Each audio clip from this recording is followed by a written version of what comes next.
Howdy folks, Cam here from Binui Family Grazing. I'm just down checking one of our lease blocks and I just had to show you what it's looking like, how it's recovering, because so far this point right here is probably one of the best feelings I think I've had since we started our kind of own grazing operation on lease land. How this paddock has come back since we grazed it severely over winter just blows me away. So the results, so the year before, the winter before, we grazed in the method of take a third, leave a third, trample a third, and I wasn't convinced by that method.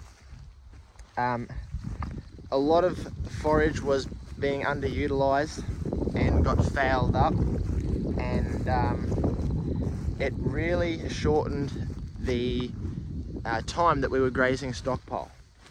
Also, when it came to springtime that year, so in 2022, because we had put an emphasis on trampling a lot of our forage and laying it over as litter, as a soil armor, we essentially created a mulch, a mat, where we shaded out the growing points of a lot of our plants.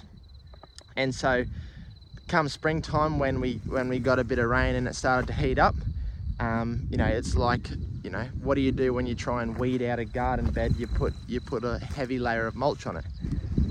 But this year we're adopting the principles, high density grazing, where we just try to graze as much of the forage as possible without sacrificing animal body condition. It has come back amazingly. So you can see what I guess we left. So there are some bits of our winter stockpile that are still standing. Some of this, you know, this mature just rank feed. But that is a very small portion. You can see that the majority of it is fresh new growth coming from new growing points on the plant, and it is just amazing the difference in the two different grazing styles. And you're probably noticing me carrying around this phasey bean. Look at the nodulation on this phasey bean plant. So it's a native legume to this area, but those little nodules on the root hairs there are nitrogen nodules that bacteria have formed. The bacteria have formed a symbiotic relationship with the plant where it's turning atmospheric nitrogen.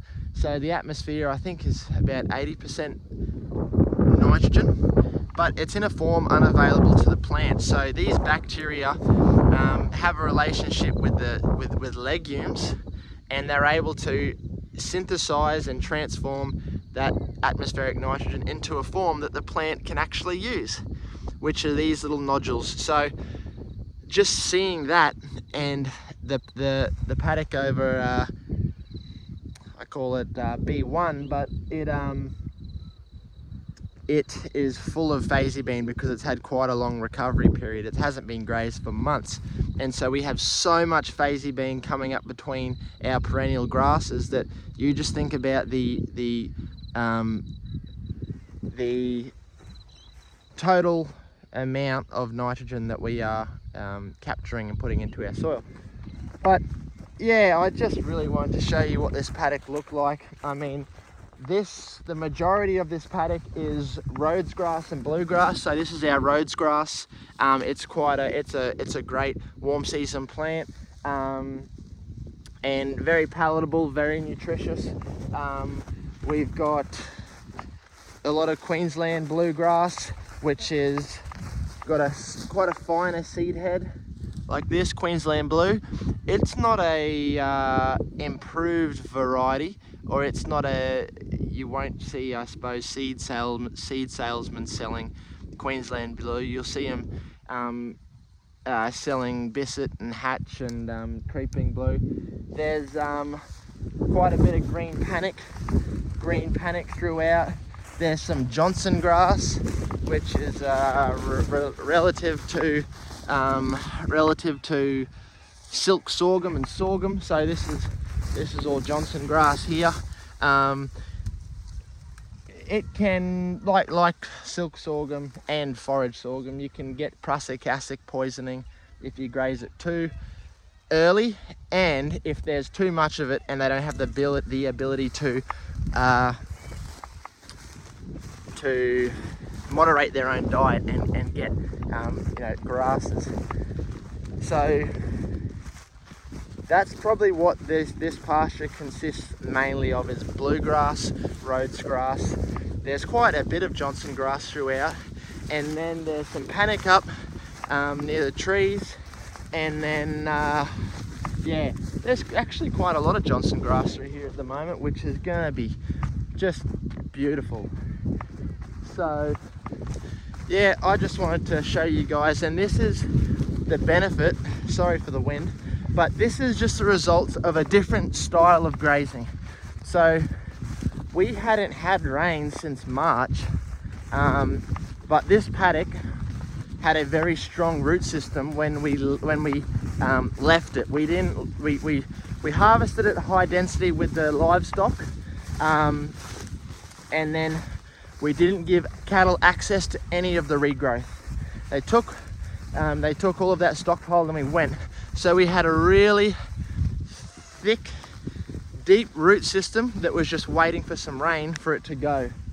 So we'll come through here. This is going to be a perfect, perfect opportunity for our cattle to get back in good condition as we look to join them. But yeah, definitely seeing the benefits of high density grazing, because really the function, overgrazing is a result of regrazing a plant before it has had the opportunity to fully replenish its root reserves. It's not a function of height, right? And I thought that for a long time, but Johann Zietzman and Jim Elizondo had really opened up my thinking to that. So this is the other corner of the paddock. I'm just going to show you, because during what was it, July? No, it was later than that. July, might have been September. I could only get the trucks come at a certain time, so we didn't get to graze all of the stockpile. There's a tiny slice of stockpile here we didn't get to, and I'll show you what it looks like and how interesting it is. So this is the winter stockpile that never got grazed. You look at the proportion and the percentage of this ground cover that is old mature grass versus fresh regrowth. You want, you want as much nutritious actively growing plant as possible, but if you look at our winter stockpile that we didn't graze, this is what it looks like. So this just highlights the importance of herbivores and their role in an ecosystem. They're like a biological restart button where we get rid of all of that plant material that is starting to decay and oxidize, and the results are, when the growing season comes around, it has the opportunity, and we can pump down as much carbon as we can with actively growing plants. Anyway, folks, you guys have a great afternoon. See you later.